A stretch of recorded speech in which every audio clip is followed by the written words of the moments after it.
అందరికీ నమస్కారం. 2 రాష్ట్రాల్లో ఉన్నటువంటి తెలుగు ప్రజలకు, భారతదేశంలోనూ, యావత్ ప్రపంచంలోనూ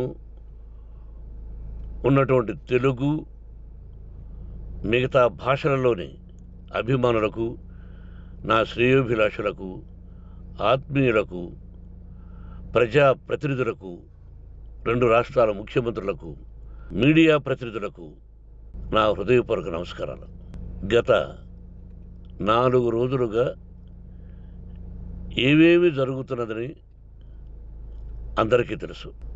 ముఖ్యమంత్రులకు కూడా తెలుసుంటుంది. ఎందుకంటే వాళ్ళు ఎన్నో సమస్యలతో తలమునకలై ఉంటారు. కానీ ఎవరో ఆయన పర్సనల్ సెక్రటరీస్ చెప్పుండొచ్చు. నా హృదయంలో ఉండే ఆవేదన ఏమిటంటే, కుటుంబ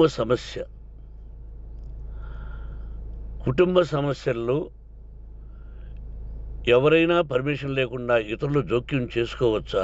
మీరే ఆలోచించండి. 100కి 100% అనాల్సిన అవసరం లేదు. కనీసం 95-99% కుటుంబ సమస్యలు ఉంటూ ఉంటాయి. అంటే మేమంతా నటులం కాబట్టి మా విషయాలు, పాపులర్గా ఉన్నటువంటి రాజకీయ నాయకుల విషయాలు, కొంతమంది ఉన్నవి లేనివి, లేనివి ఉన్నవి చెబుతూ ఉంటారు. చెప్పేవాడు కూడా ఆలోచించాలి, వాళ్ళ మనసులు, వాళ్ళ కుటుంబ సమస్యలు అని. ఇదంతా ప్రజలకు తెలుసు. కానీ ఎందుకులే మన పనులు మనం చేసుకుందాం అని అందరూ సైలెంట్గా ఉన్నారు. ఇప్పుడు ప్రజలకు కూడా, కొంతమంది రాజకీయ నాయకులు కూడా ఆలోచించుకోవాల్సిన విషయం. విజువల్స్ చూడండి, టీవీల్లో వస్తున్నాయి, సోషల్ మీడియాలో వస్తుంది. రాత్రి 8 గంటలకు గేటు తోసుకుని నా బిడ్డ మనోజ్ కుమార్ వచ్చాడు. అది రైటా రాంగా పర్సనల్ విషయం, తర్వాత మాడుకోవచ్చు. పత్రికాధిపతులు, అది పత్రికా సోదరులు 4 రోజుల నుంచి నా ఇంటి ముందు మనుషులను పెట్టుకొని, వ్యాన్లు పెట్టుకొని అలా ఉండడం ఎంతవరకు న్యాయం? నేను అప్పటికీ బయట పోతున్నప్పుడు చెప్పాను, అందరికీ నమస్కారం అయ్యా, మీకు కుటుంబ సభ్యులు ఉన్నారు, దయచేసి నా సమస్యను నేనే పరిష్కరించుకుంటాను నా బిడ్డలతో, దీన్ని చిలవలు పలవలు చేయొద్దండి, దయచేసి నన్ను గౌరవించండి, నేను ప్రజలకు ఏం చేస్తున్నాను ఒక విద్య ద్వారా అనేది మీకు తెలుసు, నటుడిగా మీ అందరికీ తెలుసు, ఒక రాజ్యసభ సభ్యుడిగా మీకు తెలుసు, ఎంత క్లీన్ చిట్టుతో వచ్చానో రాజ్యసభ సభ్యుడిగా. నా హృదయంలో ఉండే ఆవేదన చెప్పనలవే కాదు, మీకే చెప్పాలి. ఈ రోజున ఈ మీడియా సోదరులు ఎంత కల్పితాలు, ఎంత నెగటివిటీ నన్ను గురించి చెప్తున్నారో మీ అందరికీ తెలుసు. దానికి నేను బాధపడడం లేదు. మీరు ముఖ్యంగా తెలుసుకోవాల్సింది, రాత్రుల్లో గేటు తోసుకుని, గేటు పగలగొట్టి పర్మిషన్ లేకుండా ఎవరైనా రావచ్చా? మీరే చెప్పండి. వచ్చిన వాళ్ళు అందరూ మీడియా సోదరులా, లేకపోతే ఇంకెవరైనా నా మీద పగ, రాగద్వేషాలతో ఏదో ఒక ఛానల్ చేతులు పెట్టుకుని అలా వచ్చి ఉంటారేమో సందేహం. కానీ వాళ్లను కొట్టాలని, తిట్టాలని మనసా వాచ దైవ సాక్షిగా నేను అలా ఆలోచించేవాడిని కాదు. ఎందుకు? వాళ్ళు ఉద్యోగస్తులు, నేను కూడా ఉద్యోగస్తునే, అందరూ కూలివాళ్ళం. భగవంతుడు ఇస్తుంటాడు మనకు కూలి. ఎవరికి ఏమిటి అనేది ఆయన నిర్ణయిస్తాడు. ఇది మీ అందరికీ తెలుసు. వాళ్లకు నేను చెప్పినా వినకుండా ముందు నమస్కారం పెట్టాను. అయినా అతను నేను కొట్టామనే చెప్తున్నారు తప్ప, మైక్ తీసుకెళ్ళి నోట్లో పెట్టాము, నా కన్ను పోవలసింది. కన్ను పోయి ఉంటే అప్పుడు నేను కేసులు పెట్టాలి.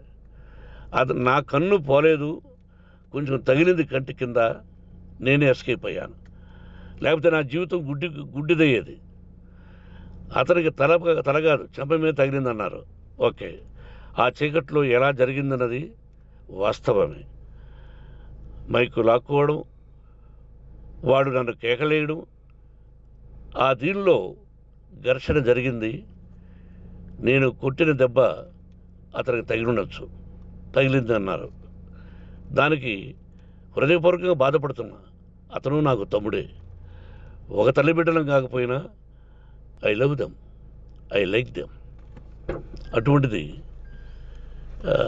ఈ రోజుకి బాధపడుతున్నా నేను. అయ్యో, అతని భార్య ఎంత బాధపడుతుందో, అతని పిల్లలు ఎంత బాధపడుతున్నారో అని నేను ఆలోచిస్తున్నా. మరి నేనెంత ఆవేదనకు గురి హాస్పిటల్లో అయ్యానో. నటించింది సినిమాలో నటిస్తాను తప్ప నిజ జీవితంలో నటించాల్సిన అవసరం లేదు. నాకున్నది ఒకటి ధైర్యం, సాహసం. నీతిగా, న్యాయంగా, ధర్మంగా బ్రతకాలన్నది నా ఆలోచన. ఎందుకు కొట్టాలి?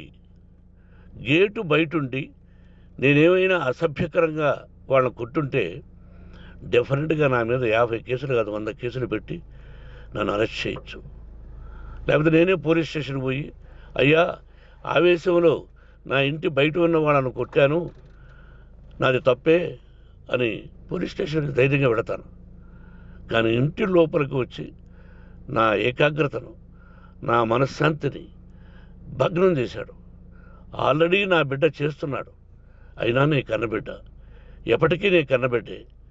ఏదో ఒక రోజున న్యాయం జరుగుతుంది, మేము కూర్చొని మాట్లాడుకుంటాం. దీనికి మధ్యవర్తులు అక్కర్లే. కుటుంబ సమస్యలకు బయట వాళ్ళని పిలిపించి ఇలా చేయండి, మీరు ఇలా మాట్లాడండి అని చెప్పక్కర్లే. కట్టు బట్టలతో మద్రాసుకు వెళ్ళేవాడిని. ఆల్రెడీ మీకు చెప్పాను. పైసా లేకుండా కట్టుబట్టలతో, చెప్పులు సగం కింద అరిగిపోయి అలా వెళ్ళినవాడిని. మా తల్లిదండ్రులు అద్భుతమైన జన్మను ప్రసాదించారు. ఒక్క పైసా ఇవ్వాల. నా కష్టార్జితంతో నేను సంపాదించి ఈరోజు నేను కులమతాలకు అతీతంగా 25% ఫ్రీ ఎడ్యుకేషన్ ఇస్తూ, నా స్థాయిలో నాకు తగిన సహాయం చేసుకుంటూ, వరద బాధలు వచ్చినా, ఇంకోటి వచ్చినా, అన్నయ్య ముఖ్యమంత్రిగా ఉన్నప్పుడు కూడా ఎన్నో చేశాను. బట్ అవి మర్చిపోయి ఈరోజు కొట్టింది మాట్లాడుతున్నారు. ప్రజాప్రతినిధులారా, నా అభిమానులారా, తెలుగు ప్రజలారా, తమిళ, మలయాళం, కన్నడ అభిమానులారా, ఆలోచించండి. నేను చేసినది తప్పు, కొట్టినది తప్పు. ఏ సందర్భంలో కొట్టాల్సి వచ్చింది? మీ ఇంటికి దూరితే ఒప్పుకుంటారా? మీ ఏకాగ్రతను భగ్నం చేస్తే ఒప్పుకుంటారా? మీరే ఆలోచించండి. న్యాయాధిపతులు కానీ, ప్రజాప్రతినిధులు కానీ, అభిమానులు కానీ, వ్యాపారస్తులు కానీ, ఇదే మీడియా ప్రతినిధులు కూడా వాళ్ళ ఇళ్ళలోకి ఎవరైనా దూరి, ఏయ్ మమ్మల్ని గురించి ఇలా రాశావు అని ఆ ఇళ్ళల్లోకి ఒక 10 మంది వెళితే వాళ్ళు దండం పెట్టి పంపిస్తారా? ఏం చేస్తారు చెప్పండి? మీకు టీవీలు ఉన్నాయి, మాకు టీవీలు లేవు. నేను కూడా రేపు టీవీ పెట్టచ్చు. అది కాదు గొప్ప.